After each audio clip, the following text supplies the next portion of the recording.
Welcome to Getting Sketchy Live, brought to you by thevirtualinstructor.com. And now, let's get sketchy. Hello there, everyone. Matt here with thevirtualinstructor.com, and welcome to Getting Sketchy Live. What is Getting Sketchy Live? Well, it's where myself or my good friend and fellow artist and teacher, Ashley Hurst, tries to create a drawing within 45 minutes. And of course, this is going to be a sketch. And during the process, hopefully we're going to throw in a little bit of instruction in there. And of course, you're welcome to draw alongside of us as well, or you can just kick back and enjoy watching me sweat underneath these lights. As tonight, I'm going to try to create the drawing in 45 minutes. And we'll get into the materials and the surfaces, or the surface that I'm going to be working on in just a minute. But first, I'd like to welcome Ashley for joining us tonight. Ashley, how you doing over there? I'm doing great today, Matt. Thanks for asking. I hope you guys are doing wonderful out there. I've been looking at the chat. Looks like everybody's talking about the weather, and it's either hot or really cold, but not much in between right now. I hope you're warm wherever you're at. In between hot and cold, if you guys know me, you know I would definitely choose hot over cold. I absolutely hate the cold. And we were just talking before we went live here. We're getting ready for a major ice storm tonight and tomorrow, and I guess into Friday a little bit. Possibly, right? yeah, possibly. So I hate that. But the good news is I think this is the last hurrah for winter around here anyway. And hopefully blue skies and warm weather are in front of us. And, you know, with the job that the meteorologists have been doing around here recently, hopefully they're completely wrong about all the ice that's supposedly coming this way as well. Anyway, if you are watching this live on YouTube, there is a chat box. You can, of course, ask questions or make comments during tonight's broadcast. If you do have any questions or comments that's directed at myself or Ashley, if you put it in all capital letters, that will help Ashley see it a little bit easier among all the other comments, because the chat box does get rolling pretty quickly at times. And putting in your comments or questions in capital letters helps us see it a little bit easier amongst all of the other comments and questions. Okay, I think that's it. Anything else you want to add before we get into this? I don't believe so. I've seen Matt's subject, and I'm pretty excited about it. So I hope you guys will be too. All right, with that being said, I think we're ready to jump into this. Let's go ahead and switch over to the main camera.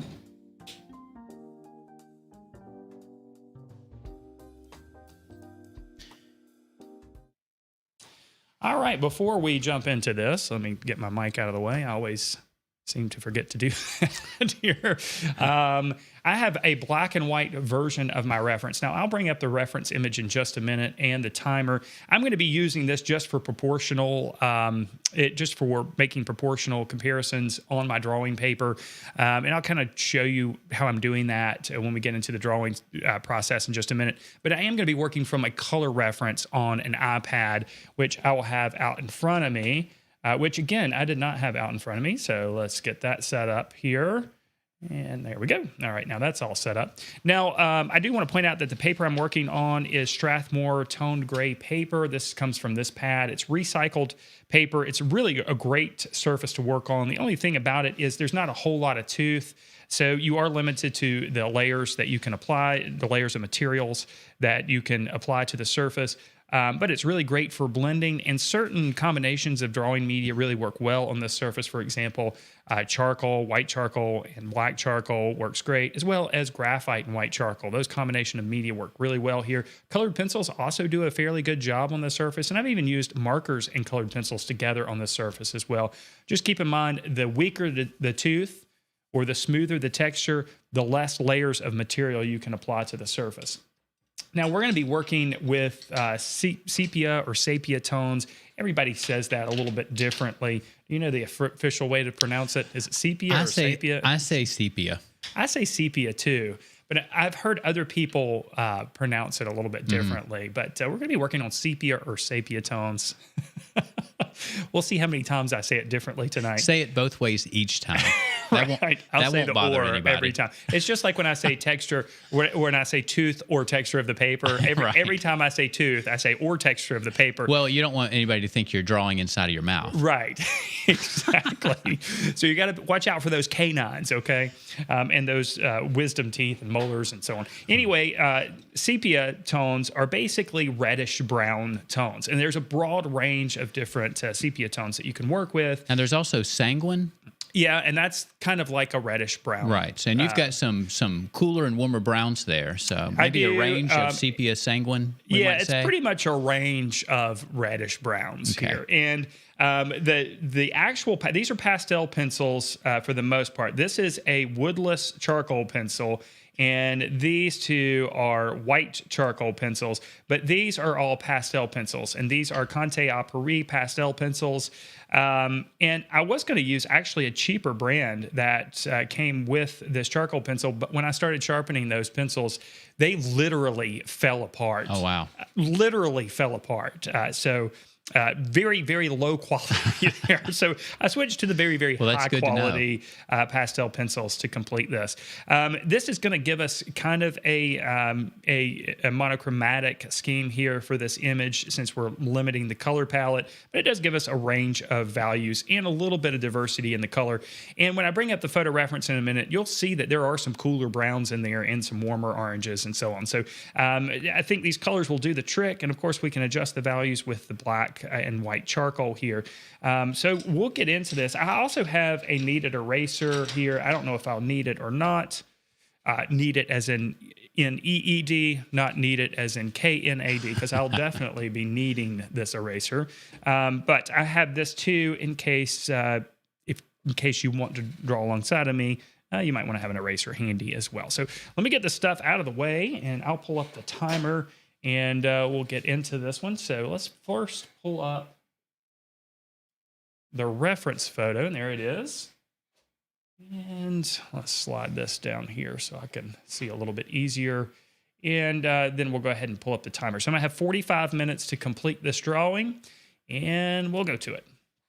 All right. The timer has begun. The timer has started. So the first thing I'm going to do is I'm going to be making some measurements against this black and white photo reference. And I'm going to be using the pencil to make these measurements. So I'm going to be measuring the width of the bird, how tall it is, and so on. And since I'm going to be directly measuring from the photo reference, I should be able to create a copy on the drawing paper that's pretty close to being to having what we have here with the printed out version. So I'm going to, instead of making measurements and then sliding it over, I'm going to be making these measurements over here. But the first thing I'm going to do is I'm actually going to start with a line from the head of the bird down to the bottom of the bird.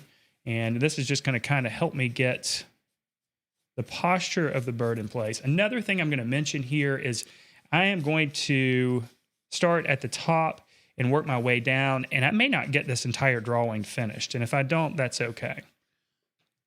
We say that each time. Yeah. I'm really just going to be concentrating on the upper part of the body as far as developing things. So, well, it's a nice selection. I like how the bird's body is facing left and the head's facing right. It's kind of a nice, and in fact, if you look at the legs too, there's sort of an S-shaped gesture to the whole bird. Yeah, I like the posture of the bird. So that was one of the things that attracted me to this particular subject here. So I've just measured the width of the bird here, the width of the bird's head.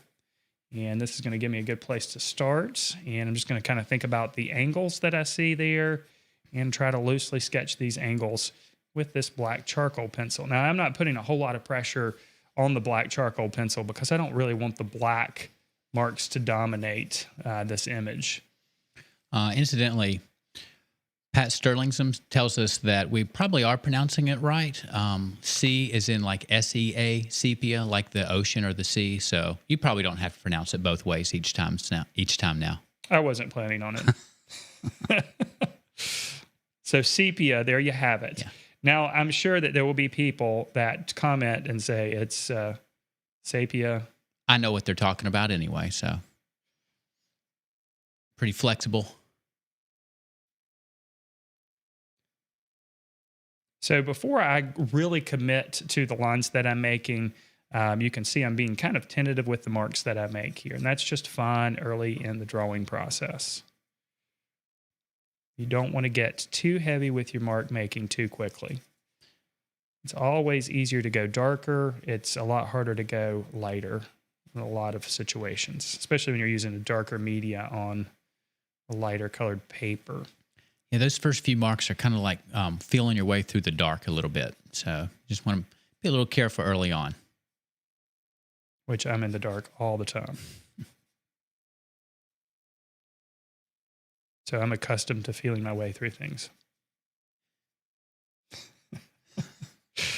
All right, now I'm trying to figure out how wide the bird needs to be here. And this is wider than I would think it needs to be, but I guess that's why we measure, Trust my measurement. That's right. Sometimes the form of your subjects can kind of play games with us in understanding the height compared to the width a little bit, especially where there's a lot of shadow or darkness. Sometimes an area will feel a little smaller because it's darker. It's sort of receding. And so the shape you end up with to begin sometimes does feel a little bit large. So I've got to trust our sight measuring. The same thing happens to me occasionally with angles that are very close to horizontal, and angles that are close to horizontal but are receding away from me. Occasionally, I'll perceive them as slanting up or downhill, and it's the opposite. And I have to use my pencil and hold it out in front of me and match that angle that I see, just to convince myself that I'm wrong.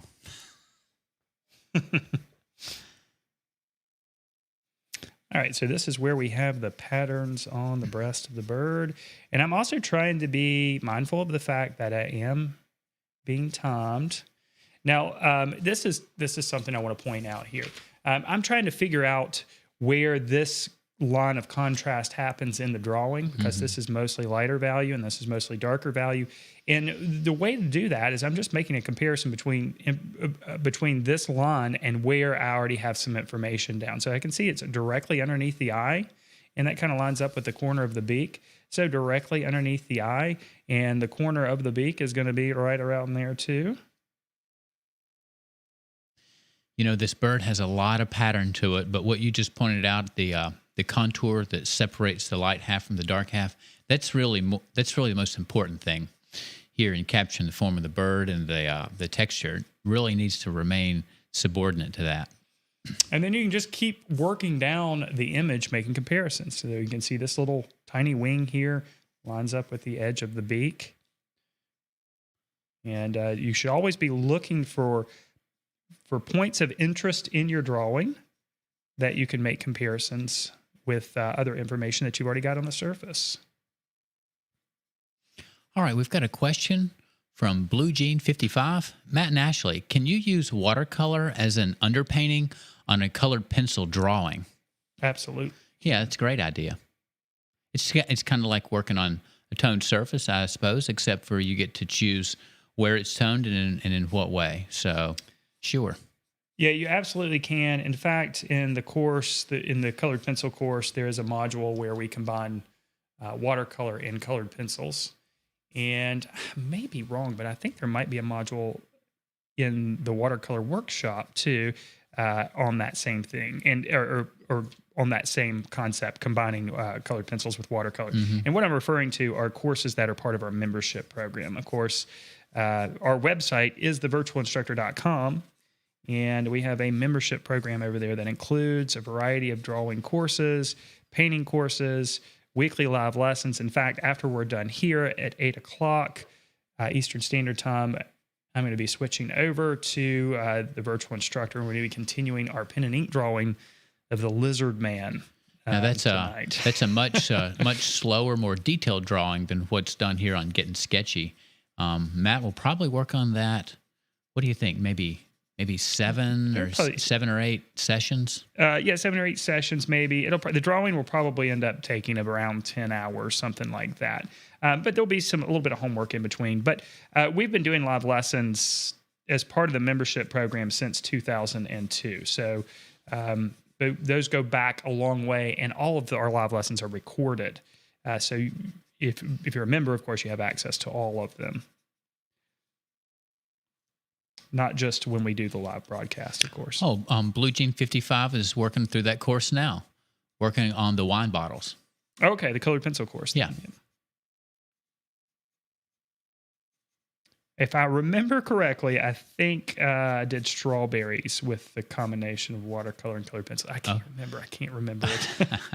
There's so many drawings. Well, what's nice about that too is place. if your paper has a little tooth or texture of the paper. Oh, there you go. You're doing it. Just to be clear. Tooth or texture. Yeah, right. Then you can use the colored pencil in more of a broken color fashion and start to create some optical mixtures and let that underpainting actually show through and remain part of the finished product. And down here at the bottom, this is where we're going to get a little bit more suggestive with our marks here because, in the photo reference, you can see that, there's not... the bird isn't perched on anything or anything like that. So it is perched on something, but we can't see it. It can be perched on anything you want it to be, I guess. Yeah. So we're going to, instead of just making it up, we're just going to let that bottom part be a little bit more suggestive. And that'll keep the focus up in the upper half of the bird too. Right, which is where we want it to be. Just quickly sketching in some of the darker values, just kind of getting some of those shapes in place. I like what you're doing right now, where you're just finding the parts that are black, identifying where the darkest value is going to be first. Or at least dark. And if you have trouble seeing this, you can kind of squint at your subject and kind of figure out where the lights and the darks are.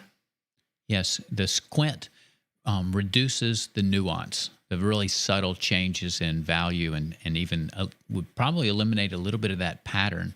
Also, I like to squint my eyes for the first part of a drawing or painting.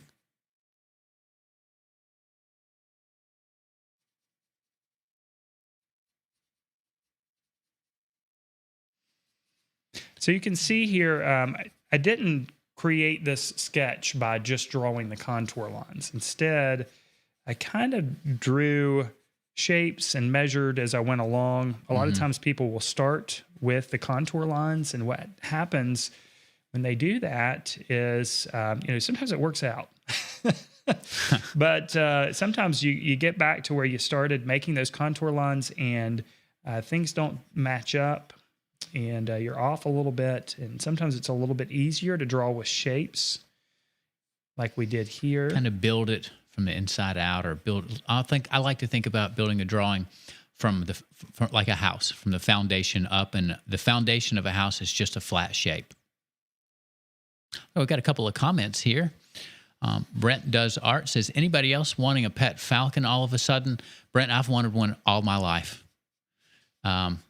I don't know. I've got a cat. Is that true? Oh yeah, You've wanted a falcon? I love birds of prey. Of course, we don't have falcons here in America. We do have hawks, and I feel like I see a hawk every day. There aren't falcons in America? I don't believe so.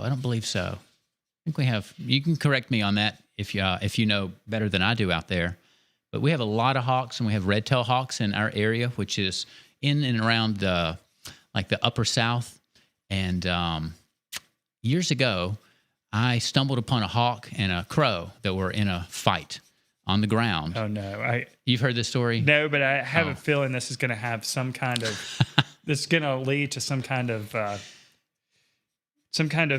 profound thing that has happened in your life. Well, I don't know. Maybe. Well, in any case, I did run across a hawk and a falcon. And if you know of Aesop's fables, there's a famous Aesop's fable about hawks and crows. I didn't mean to say falcon. And how much they hate each other. And maybe you've noticed crows chasing hawks around in the air. Usually they do it in groups, Crows show up in groups of 3 or more. But a hawk got one on the ground all by himself. And this was a big crow and a juvenile hawk.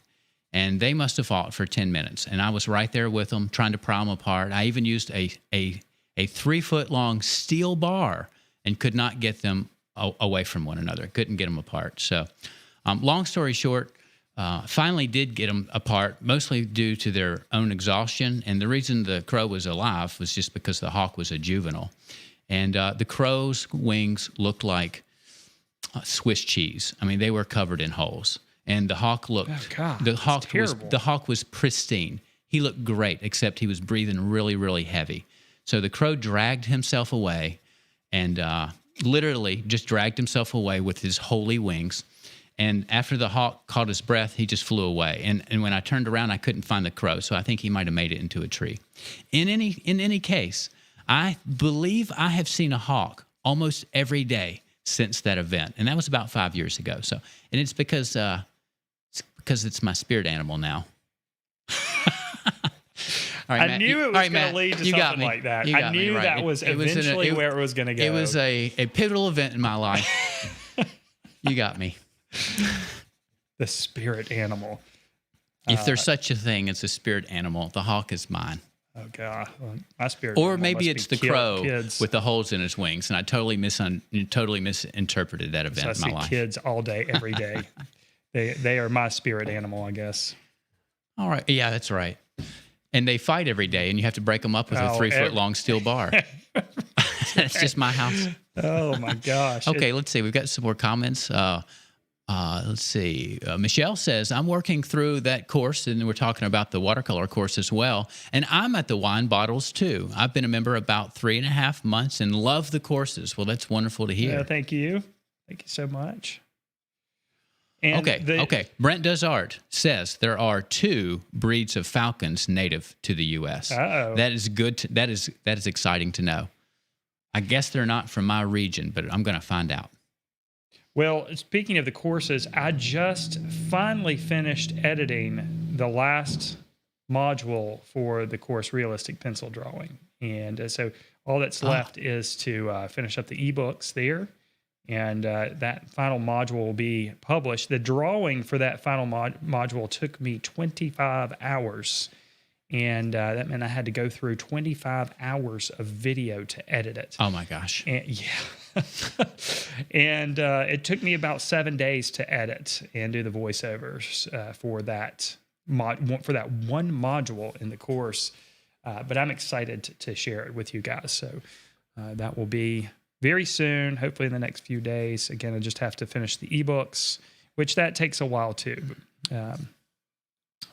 All right, so you can see I'm getting a little bit of the charcoal smeared around here. And what I'm going to do next, now that I've got some of the darks kind of established on here, I'm going to start pulling out some of the lights because I don't want to get too heavy with the applications and then not be able to go back and pull out some of the lights.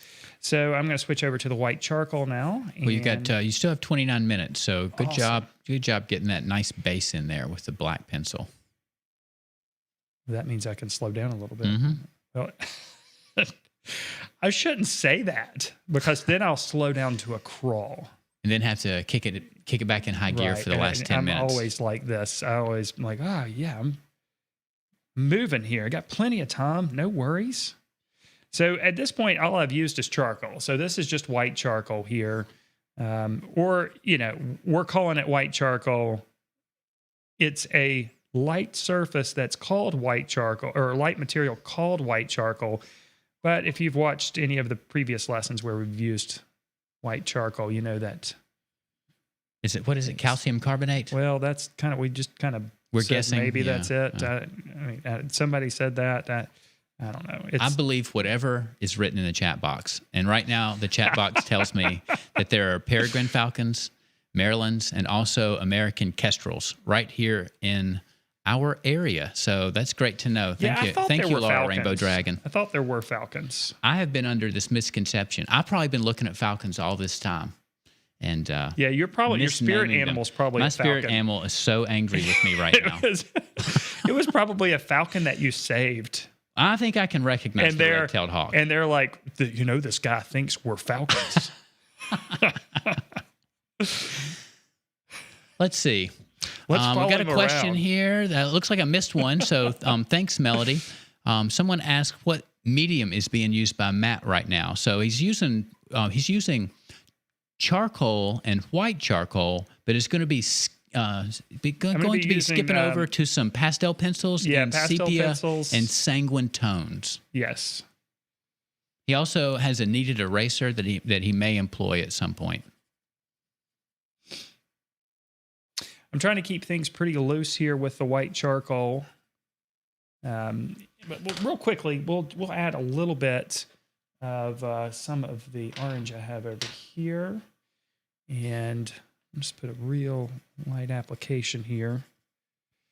So you can kind of get an idea of where we're going with this. All right. So super light application there, and a little bit of that cooler brown here too.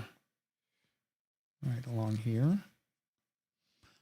Laura Patton says that she's been watching some of the pen and ink experience to prepare for the Lizard Man pen and ink lessons. I think it takes a little preparation. That's an intimidating subject. Yeah, the Lizard Man is going to be a challenge, but that's what makes it exciting. You though. know how much I love challenges. Yeah, you're going to have to figure out how to do something new in this one, I think.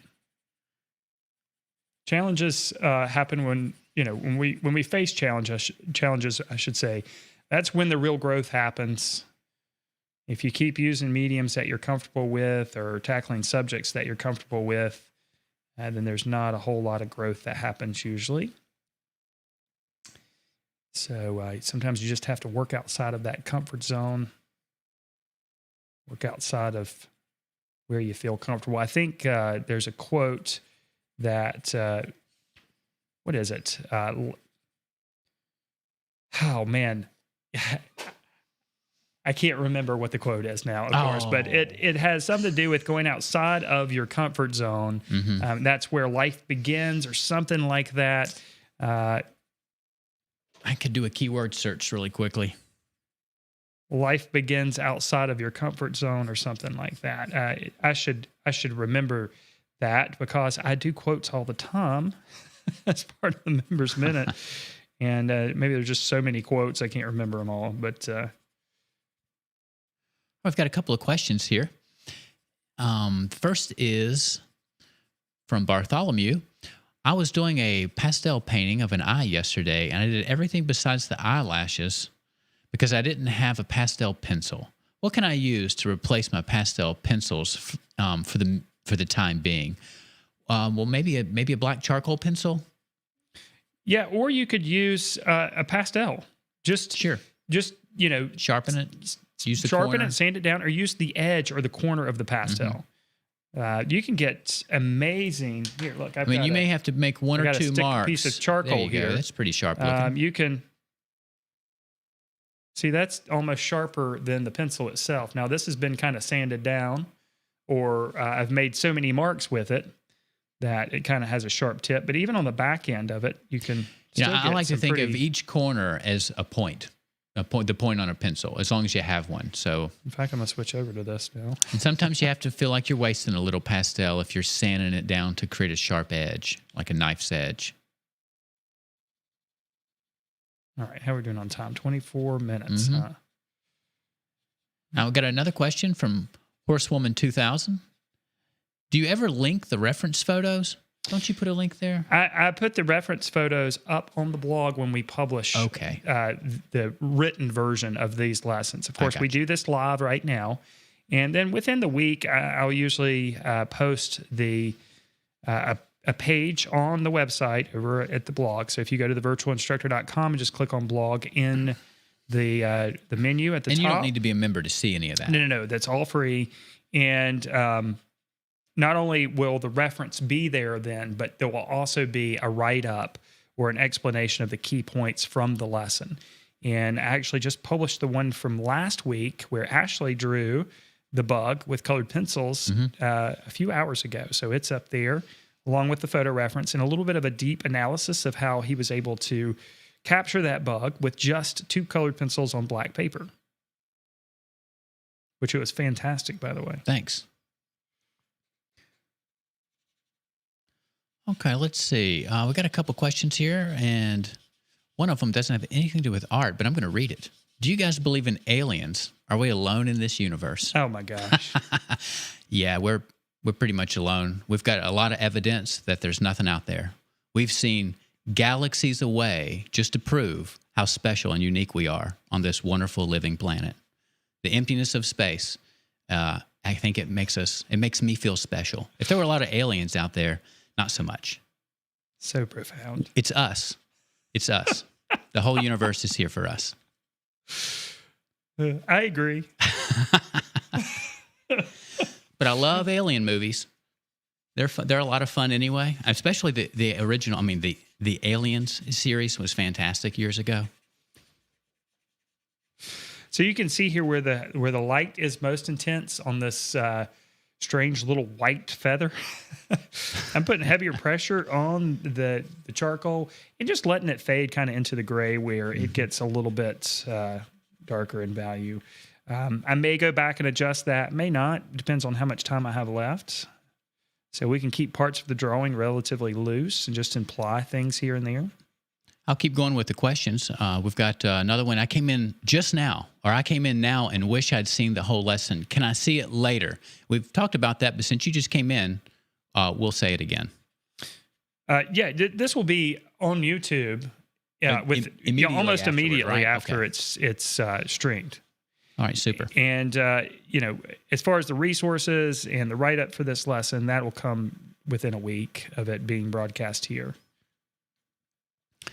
And then go catch all the older ones, because this is the fifth. That's right, the fifth episode of season three of Gettin Sketchy. So you can go back and see all the old ones either on YouTube or over at the blog. Oh, and I should point out too that there are links below this video in the description below to our membership program, and also to check out 3 course videos and ebooks for free if you're interested in that. All right.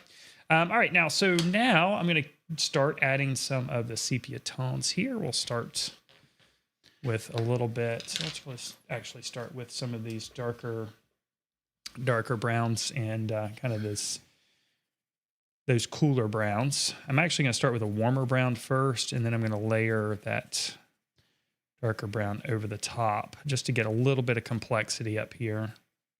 Michelle says, Ashley, I read your article on shading with line weight versus line frequency, and I learned a lot and was very fascinated by the eye drawing. You should make a lesson going into this technique more. That's not a bad idea. I love to shade with line, and particularly line weight. I think it looks so cool. So thank you for that comment.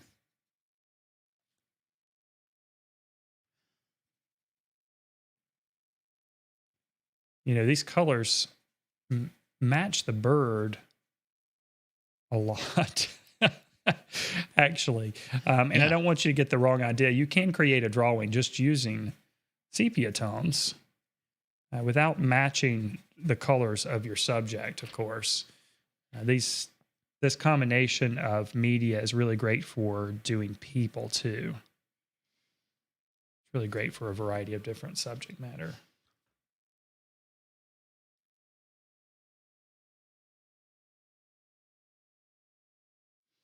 Brent Does Art says that the alien question was right on time because he's rewatching The X-Files right now. That was all the craze when I was in college. Oh, yeah, definitely. I've actually started watching some of the old Twilight Zones with my own kids. Oh, I've seen them all. They are all great. They really are. And Rod Serling, I think was his name. Mm-hmm. I think he wrote all of them or most of them. Oh, no kidding. Yeah, That was his brainchild. Yeah, I had no idea. Can you believe that? He not only, and they're great too. They're all really, really well done.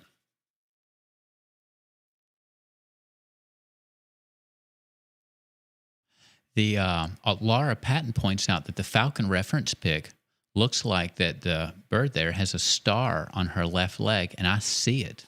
It's like a perfect star right in the middle front of the left leg. That is so strange. The leg on our right. It's like if you can't find the man in the moon, you're not going to find this star. I'll go ahead and tell you. The man in the moon. Do you see the man in the moon when you look at the full moon? Some people don't. And I didn't see a face in the moon until my vision got a little bit off of 2020. As soon as my vision started to get a little blurry, I saw this big face smiling back at me. My kids never see it. I have drawn it for them to try to show them, and they still don't. And they still don't see it. Now I may be seeing my own version of a man in the moon. Yeah, I'm not. I don't know, but it's a smiling face, and it's made with contrast between the lighter areas and the darker areas of the moon. So,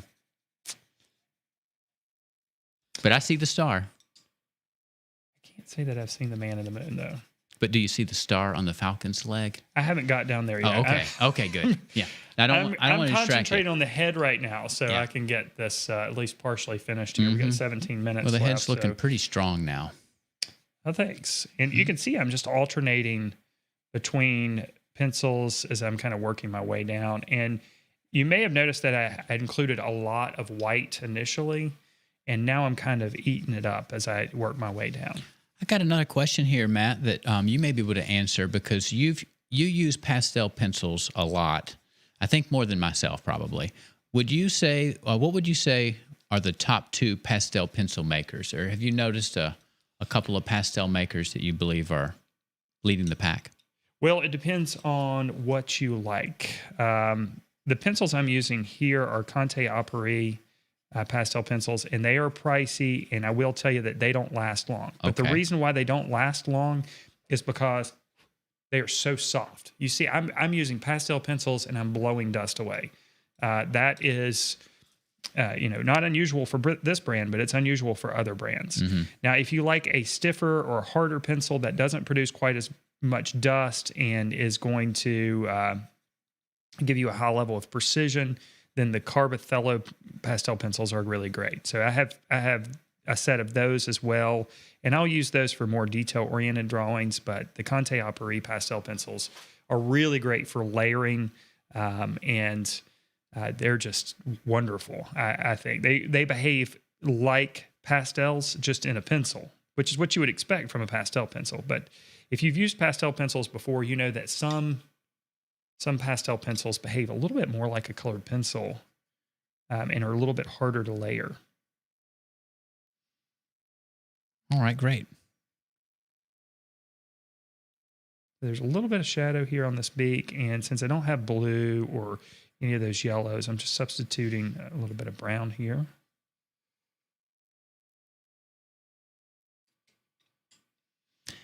We got an interesting comment from Kathy that your bird looks a little meaner than the original. And she's identified why, and is correct, I believe. It's the shape of the highlight in the eye. The way it's sort of angled downward, looks aggressive. Yeah. And I think that's okay I for put a little bird of prey. smile on him, maybe. No. Or her. Yeah, I agree with that. It's interesting. There's always a little bit of personality that comes out in the drawings when I do make him a little bit meaner. There's always a little bit of personality that seems to come out in the drawing when I do a animal. And I don't really know why that's the case, but it seems like that's always happens there with me.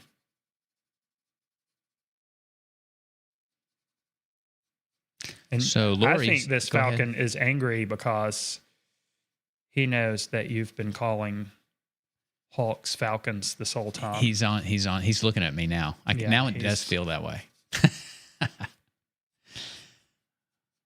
Lori sees the star, and Laura sees a bunny in the moon. Well, I'm going to have to wait for the next full moon and see if I see that. Maybe my vision needs to get just a little poorer still for the bunny in the moon. We'll see.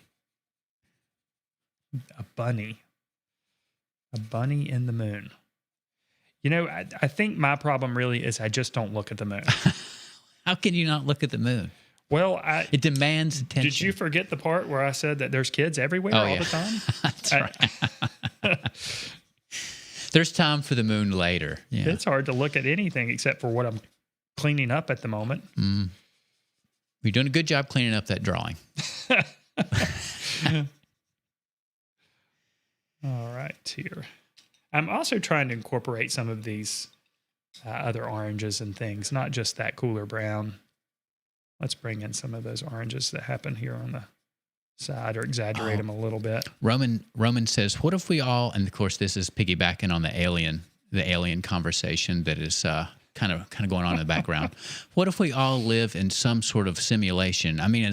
We as humans are going towards the creation of the simulation for ourselves. We practically live on social media today. Roman, yeah.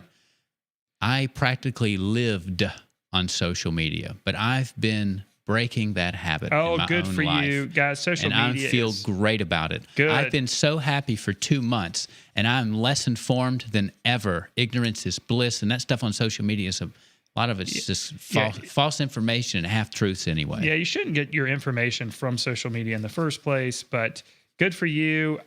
I think We got to get our lives back. I think social media is bad for So follow me on. us as No, I'm just humans. kidding. I think it's bad for us as humans. It causes us to compare ourselves with other people. It makes us feel like we're missing out on things when we're really not. It makes us live for the next picture we're going to post or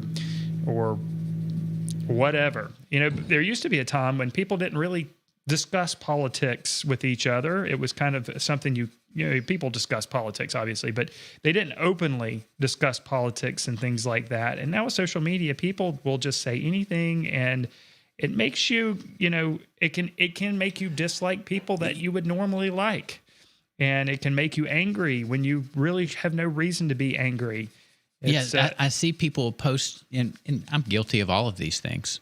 And I've seen people post online. I think, I know that person, and they don't seem like that's their personality at all, you know. But it's like a Dr. Jekyll and Mr. Hyde effect for some of us. It can make you feel bad about yourself when you shouldn't be feeling bad about yourself. It's really just not healthy for us as humans, I don't think. And so I've had more time. I've been doing other things. You know, my screen, I've noticed on Fridays, or I think it's Sundays, when I get my screen time update, it keeps going down, and I know it's going down because I'm developing more and other interests, or I guess maybe a passion for other interests, just because I'm using my time in a different way. So is this you're talking about? Yeah, I'm talking about myself. Yeah, and I actually unFacebooked myself a long time ago. Oh yeah, but there's just so many other sort of smaller applications. They don't seem as invasive, but they're built on built on you not putting that phone down. I mean, how long can you keep it in your hand? That's sort of the business model. And we got to put our phones down so we can pick our pencils up. Exactly.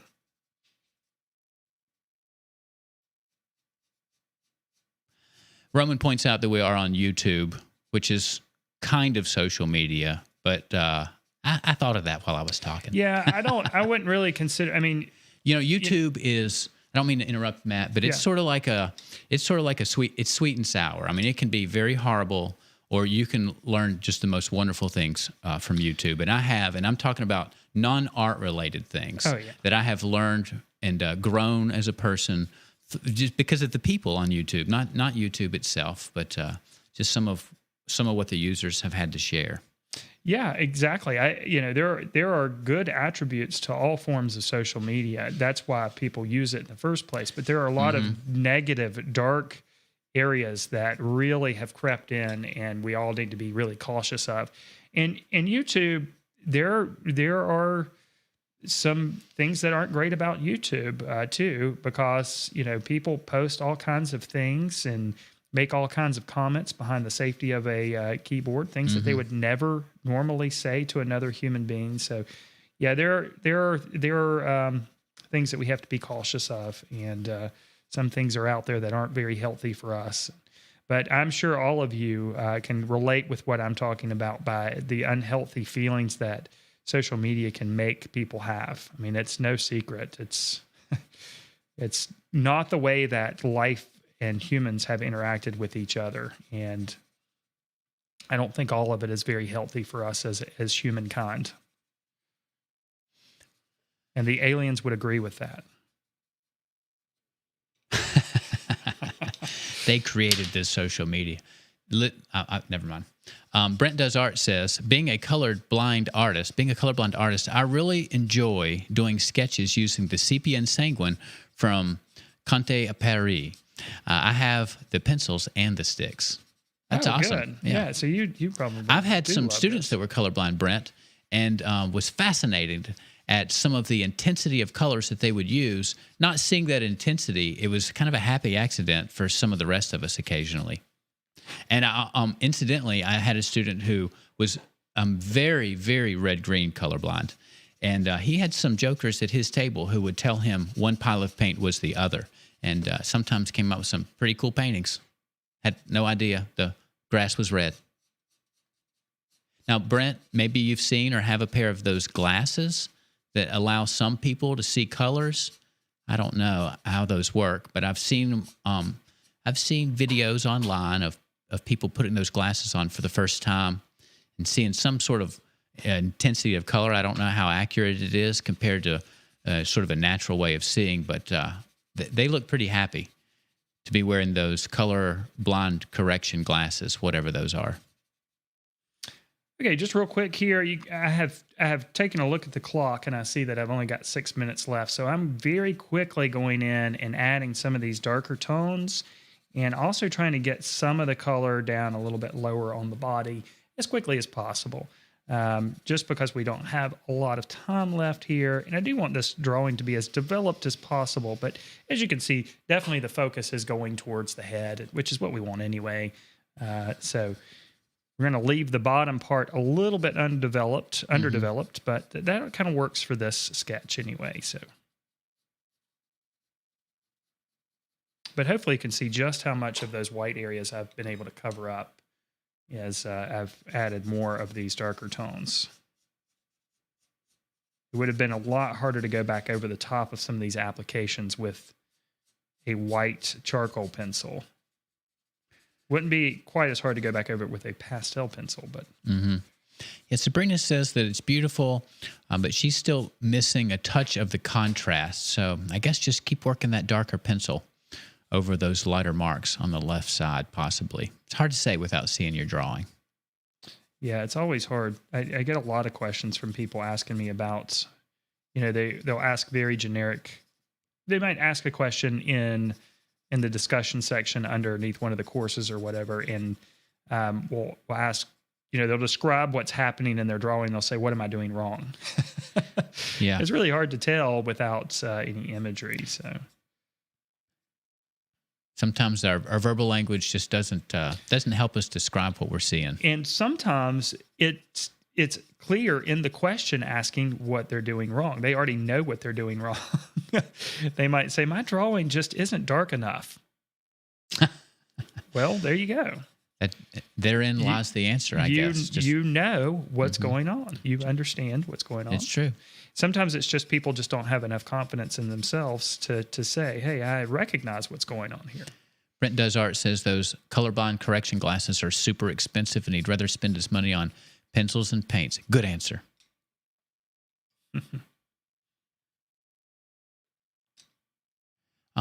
Pat asks, have you ever tried Faber-Castell Pitt pastel pencils? And if so, what do you think about them? I've never used Faber-Castell pastel pencils, actually. I feel like I probably have, but I don't. If I did, I can't remember the experience. I wish I could speak on that, but just can't.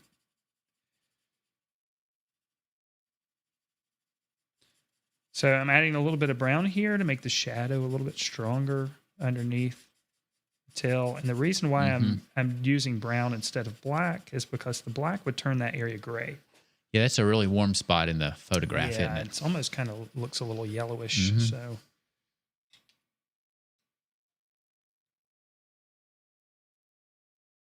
let's see, 3 minutes. Now, there have been some comments, a couple, in fact, that this may be a Harris's hawk, which would not be a falcon. So we're gonna have to do a little research. We may have erred in the other direction and identified a falcon as a hawk instead of a hawk as a falcon. Wouldn't be the first time I've misidentified an animal. I can't tell you, when I draw a cow or a bull or a heifer or whatever the heck it is, all of the cow experts come out and tell me how wrong I am. Oh, it looks like I've missed a question from Judith. I'm so sorry, and I'm not able to back up to catch it. Maybe you can type it back in, or we'll try to answer it over on the virtual instructor. And remember, if you have a question, and I don't see them all, but I've noticed a few I've caught that are in lowercase. If you put them in uppercase letters, I'm more likely to see it. Not 100%, but more likely. And I won't think you're yelling, so you can put it in all caps. Oh, 2 minutes left. 2 minutes. Let's see how much information we can get in 2 minutes.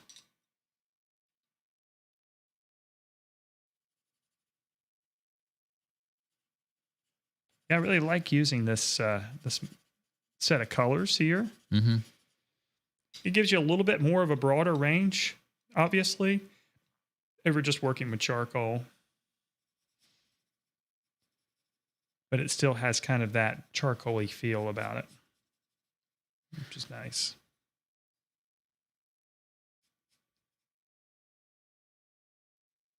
King Philip de Guzman asks, when are we going to visit him in the Philippines? It may I'll be there Friday. Yeah, there you go. So I've actually got some friends in the Philippines, and I would love to visit. My wife and I have talked about traveling there to see them. I think they're on, gosh, I don't know all the names of the islands. Maybe it's a big island in the south, maybe. Is there an island or a city? There's a General Santos City, I believe, maybe. Somewhere close to that area. Not sure where you're at there, King. Okay, you can see I brought in a little bit of this orange in the bottom, and now I'm adding it to a couple of areas throughout the drawing so it doesn't seem out of place. It kind of seems harmonious with when it's too localized, if it only shows up, if a color shows up in one area, it becomes a focal point, whether you want it to or not. So you have to be careful with what's called local color sometimes. But it's a great way to add emphasis. It also adds a little bit of pop to the drawing too. Kind of like this little bit of orange here and there. And let's add a little bit of a shadow over here.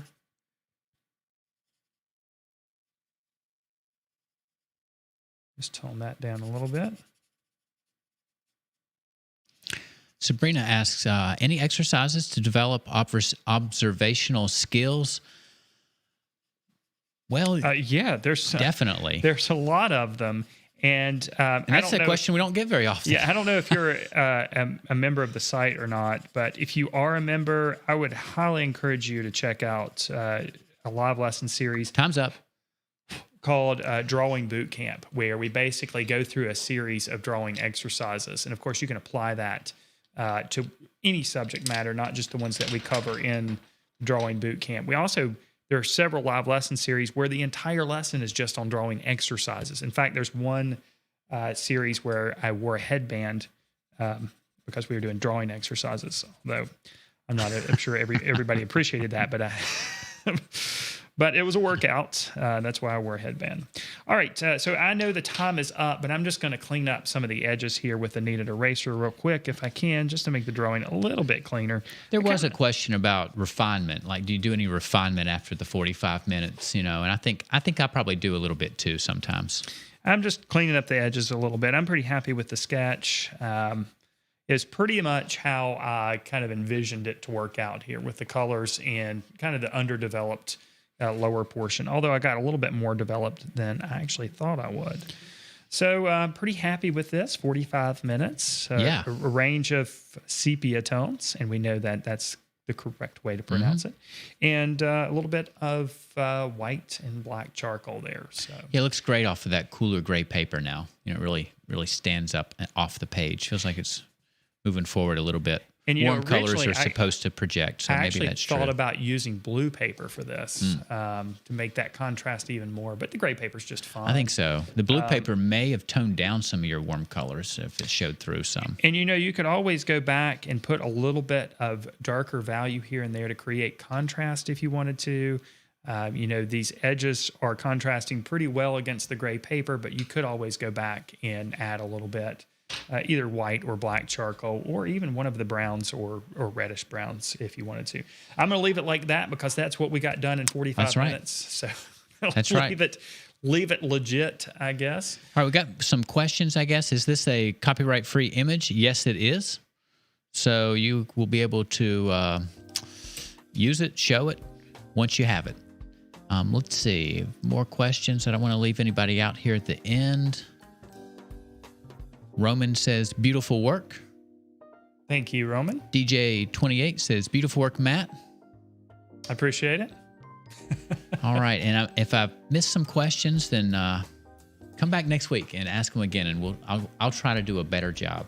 So thank you guys. The chat box kind of sat still for a little while, and then it really started moving. So. All right. Thank you guys for staying around for Gettin Sketchy. I'd like to remind you of a couple things. First of all, in just a few minutes at 8 o'clock, we're going to be heading over to thevirtualinstructor.com and start with our live lesson. We're going into part 2 of our series where I'm drawing a lizard man with pen and ink. And this is a composite image that I put together in Photoshop. And we cover all of that, of how I did that in the first lesson of that series, which was last week. If you do want to learn more about our membership program, which includes video courses, weekly live lessons, weekly critiques, which are part of the Members Minute, and a year-long curriculum for visual arts teachers, there's a link in the description below. And if you want to check out 3 of our course videos and ebooks for free, there's also a link below this video as well. You can check that out as well. If you're new to the channel or you just haven't done so, why not subscribe? All the material here on YouTube is free, of course. And we publish quite frequently here on this channel. We cover a broad variety of subjects and mediums as well. And if you know somebody who would like this channel as well, tell them about it. And if you enjoyed this video, of course, give it a thumbs up. I never ask for thumbs up, and I should, but that apparently helps with the YouTube algorithm, helps more people find this video. So that would be helpful for us if you do that. Wherever you are, I hope that it's warm. I hope that it's not cold, and I hope it's not going to ice here. Ashley, you have anything else to add? I would just keep your eyes on the skies. Watch out for those aliens out there. I might be sitting across from an alien after tonight, so we'll see. One more question. Pat says, is there a way of removing those smudges? Yeah, the easiest way of removing the smudges is just to use a kneaded eraser. The pastel material is very similar to charcoal, so pretty much the same erasers that you would use to erase charcoal is what you would erase pastel with, which is the kneaded eraser. And if the smudges are a big problem, you can always go back to your drawing at the end and define the background with a color, and that will help clean up the edges and also cover up all those smudges. Oh, that's a good solution, yeah. Those are a couple ways that you can clean up the smudges. And also, you can put a paper towel underneath the palm of your hand to prevent any smudging. I didn't get too much on my hand you're pretty tonight, clean for such a dusty medium. but I was very careful. I worked my way from the top of the drawing down to the bottom and tried to keep the palm of my hand out of the way as much as possible. So those always help, but that always helps. So thank you guys. I see all the comments continue. Yeah, lots of wonderful comments. That's great. So we're going to sign off here. And for those of you who are members, I guess we'll see you in a few minutes, or we'll virtually see you in a few minutes. Have a great week, guys. Be good. Be safe. Good night, everybody.